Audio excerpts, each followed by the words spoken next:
जय श्री राम दोस्तों रायबरेली में जो आज घटना घटी वह घटना आस्था पर हो रहे लगातार प्रहारों को नज़रअंदाज करने वाली न्यायिक व्यवस्था और प्रशासनिक व्यवस्था के फेल होने के कारण ऐसी घटनाएं होती हैं। न्यायिक व्यवस्था ने और प्रशासन व्यवस्था ने यदि अगर ऐसे विधर्मियों के खिलाफ न्यायोचित कार्रवाई की होती, कठोर कार्रवाई की होती, तो शायद ये आज जो थप्पड़ कांड हुआ, जो अपने आप को बड़ा नेता बताते हैं, पिछड़ों दलितों किन किन के उत्थानों के लिए बताते हैं कि जिनका जीवन काम करता है, वो कितने बड़े उनका व्यक्तित्व है। पिछले चुनाव में देखा गया उनकी मट्टी पलीत हो गई, वो किस तरीके से चुनाव हारे पंडरौना से। जी हाँ, मैं बात कर रहा हूँ स्वामी प्रसाद मौर्य की। हिंदू धर्म नहीं है बल्कि एक धोखा है, और जिसे हम हिंदू धर्म कहते हैं वो कुछ लोगों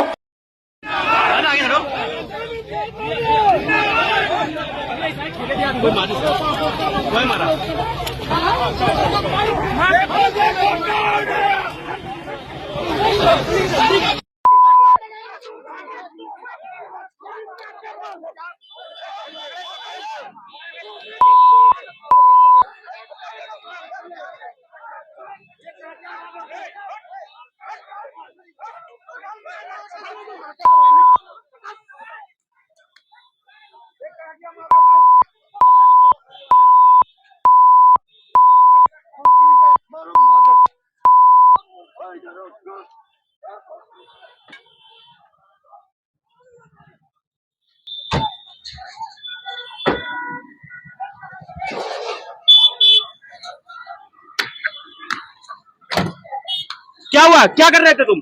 क्या कर रहे थे? क्या कर रहे थे? सनातन का विरोध कर रहे थे। विरोध हुआ, मैं कल पहले हमला किया तुमने। उन्होंने हमारे राम भगवान को गाली दी, गाली गलौज की, कई बार उन्होंने राम का विरोध किया है। तो तुम विरोध के ऊपर तुमने हमला किया आज? जी। क्या नाम है तुम्हारा? रोहित द्विवेदी। रोहित द्विवेदी। अब यूपी सरकार तो पूरा जंगल राज बन गया। गुंडे, माफिया, अपराधी बेखौफ कानून की धज्जियां उड़ा रहे हैं। करणी सेना के कुछ कीड़े मकोड़े इस तरीके से लगातार कानून की धज्जियां उड़ाते रहते हैं, लेकिन योगी जी उन पर मेहरबान है, क्योंकि योगी जी की बिरादरी से उनका ताल्लुकात है। इसलिए ऐसे गुंडे, माफिया, अपराधियों के खिलाफ योगी सरकार भी मौन है। उनको मौन स्वीकृति मिली है, सहमति मिल चुकी है, और ठाकुर होने का एक लाइसेंस मिला हुआ है कि जैसा चाहो वैसा कानून तोड़ो।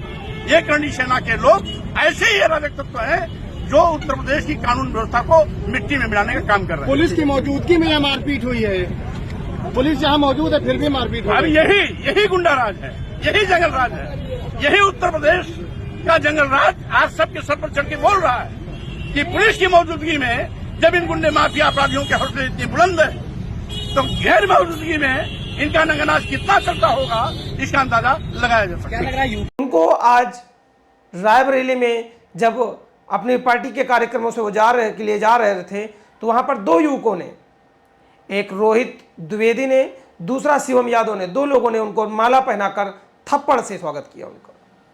ये थप्पड़ सिर्फ स्वामी प्रसाद मौर्य पर ही नहीं था, ये थप्पड़ उस न्यायपालिका व्यवस्था पर भी था, उस प्रशासन पर भी था। जब स्वामी प्रसाद मौर्य हिंदू धर्म की आस्था को लेकर, उनके भगवानों को लेकर, श्री रामचरितमानस जैसे पावन ग्रंथों को लेकर जब वो अपमानित भरे शब्दों से जहर उगल रहे थे समाज के प्रति, तो ये जिस तरीके से मूक बधिर होकर देख रहे थे और कार्यवाही के नाम पर सिर्फ खाना पूर्ति कर रहे थे, उसी का ये परिणाम है। तो ये सिर्फ थप्पड़ स्वामी प्रसाद मौर्य के लिए नहीं, ये उस न्याय प्रणाली पर भी थप्पड़ है, उस प्रशासनिक व्यवस्था पर भी थप्पड़ है। यही कानून, यही सब व्यवस्थाएं वीर सावरकर को तो आज तक गुनाहगार मान रहे हैं, और गुनाहगार मानने का कारण यह है कि वो धर्म का पक्ष ले रहे थे। जिन्होंने हिंदू धर्म का पक्ष नहीं लिया, उन सबको हीरो बनाया गया, हमेशा से ग्लोरीफाई किया गया। स्वतंत्रता के आंदोलन से लेकर आज तक भी वही प्रणाली का प्रयोग किया जा रहा है।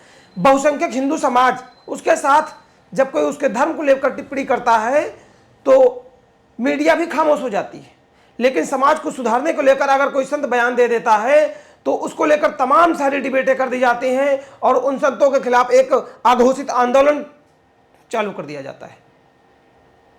सोचने वाली बात है कि ऐसी घटनाएं क्यों हो रही हैं। दूसरा,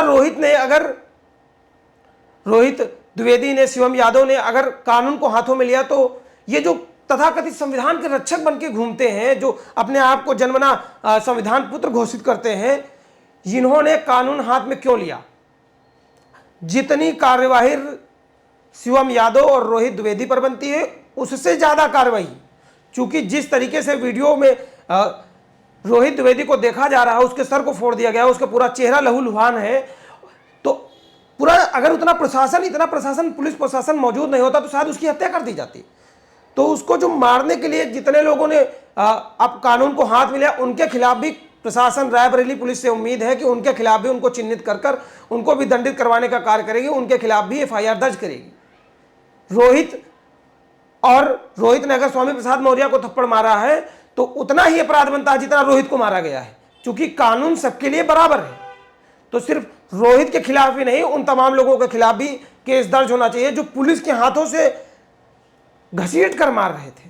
पुलिस बचाने का प्रयास कर रही थी या पकड़ने का प्रयास कर रही थी, घटना बड़ी ना हो उसका प्रयास कर रही थी, मगर उसके बावजूद भी उन आपराधिक प्रवृत्ति के लोगों के हौसले इतने बुलंद थे कि पुलिस प्रशासन के सामने ही उसको मारा, और इतना मारा कि उसका सर फट गया, पूरा चेहरा लहूलुहान के साथ। पुलिस अगर थोड़ा सा बीच बराव नहीं कर ले जाती तो शायद उसकी जान चली जाती।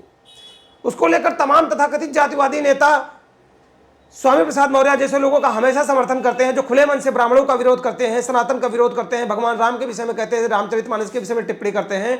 ऐसे लोगों को, जिनको इस प्रशासन का, इस व्यवस्था का संरक्षण प्राप्त है, अगर उनमें और सहधर्मी में चुनने की बात आएगी तो हमारे जैसे हजारों नहीं करोड़ों लोग सहधर्मी को ही चुनेंगे, वह किसी भी जात से आता हो जो धर्म के लिए खड़ा है। क्योंकि लड़ाई अंग्रेजों से सिर्फ स्वतंत्रता की नहीं थी, स्वतंत्रता की बात ही तब आई जब वो हर तरह से हमारे धर्म, हमारे समाज पे चोट कर रहे थे। तो कहीं ना कहीं ये सत्ता और सधर्म दो के बीच में प्रतिद्वंद होता दिखाई दे रहा है। सत्ता के लोग बिल्कुल मुख बधिर होकर बैठ जाते हैं, वो अपना जाति पर लड़ा देखने लगते हैं, किधर वोट बैंक ज्यादा है उसके हिसाब से वो उस पर कार्यवाही करते हैं। पर न्याय व्यवस्था सबके लिए बराबर, तो आशा है पुलिस उस पर भी कार्यवाही करेगी। बाकी जो व्यक्ति समझेगा चीजों को तो वह हमेशा, मुझ जैसा व्यक्ति तो हमेशा सहधर्मी के साथ ही खड़ा होगा, ना कि सत्ता और अन्य ऐसी व्यवस्थाओं के साथ जो हमारे धर्म पर कुठाराघात करती हैं।